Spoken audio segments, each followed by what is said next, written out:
Hello and welcome to Pacemaker Gaming's review of the Vader fan film, episode 1. If you guys are new to the channel, don't forget to subscribe and leave a like if you enjoyed this review. So starting off with this video, I'm going to talk about what I liked about Vader. If you guys haven't seen my reaction video already, I was quite ecstatic by this film and genuinely excited. To be honest, I haven't been this excited about any Star Wars series in a very long time. I think since Clone Wars 2003. And I can't wait to react to the next video, but this has been great so far. So what have I liked about Vader? So starting off, it's what the fans want. I think we've got too much content at the moment being pushed by Disney, which isn't really what fans are really looking for. We've got loads of Star Wars comic content that is coming out regularly right now, which is addressing Darth Vader's story in between Revenge of the Sith and A New Hope, which is something that we really do need to see within live action, and Star Wars Theory has done a fantastic job of bringing this to life. And the demand shows it. The amount of people watched the premiere, actually bought tickets to watch the premiere, all the views that it's got so far.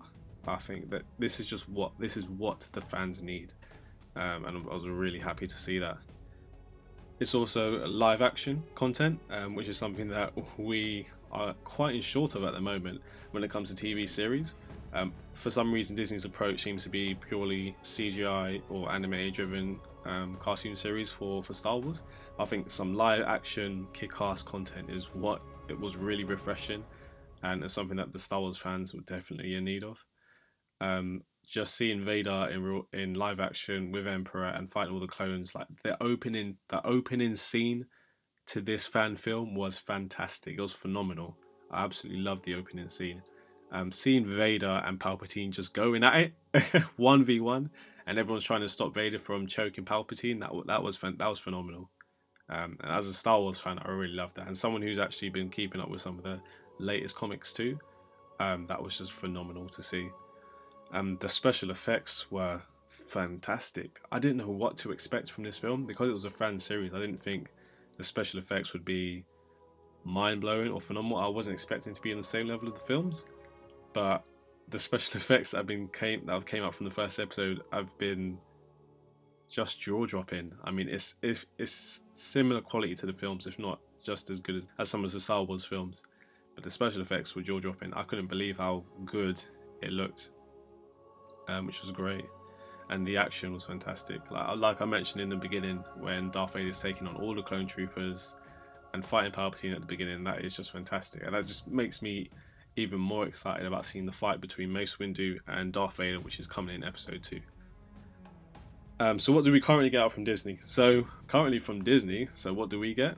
So we've got Star Wars Resistance, which is another TV series that was probably very well known for the amount of dislikes that the video got. I think 92% of all likes and dislikes on the video were dislikes, which is just insane. And the reasons are quite simple. It's not the content that the fans need, it's not the content that we're after. No one really cares too much about the story with the Resistance. We care more about the story of Darth Vader and the story of Obi-Wan Kenobi and those kind of origin stories, not so much the Resistance really, which is a shame because that's the kind of content that we're getting pushed at and Disney keeps throwing at us. We're also getting the Forces of Destiny, which seems to be just recreations of previous Star Wars events, again, which is quite a lazy narrative, and not so much something that fans want. I mean, we've already seen a lot of the scenes that have been recreated in this. We want something new. We want new content that sticks to the Star Wars canon, and that's what the Vader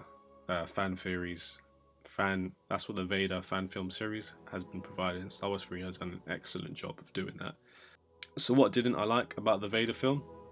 I think the only thing that I was a little bit confused of, which you might have seen in my reaction, was when Palpatine died, that death scene, which is the whole beginning. And don't get me wrong, the beginning of the series, the beginning of the episode 1 was fantastic. But what I want to know, and I might ask Star Wars Theory about, was that canon? So did that actually happen? Was that a dream? Was that something that happened in the past? Like, I just want to know whether those events actually happened, where Darth Vader was choking Palpatine, or was that just in his thoughts? A lot of people saying that it was Vader's dream, but I'd just like to know for certain which one it is really. But all in all, Vader, the Star Wars Theory fan series, is fantastic. If any of you haven't seen it, I recommend that you go and watch it right now, and let me know your thoughts of the film in the comments below. So thank you all for watching. Don't forget to drop a like if you've enjoyed my review of the Vader fan series, and I'll see you guys on my next review.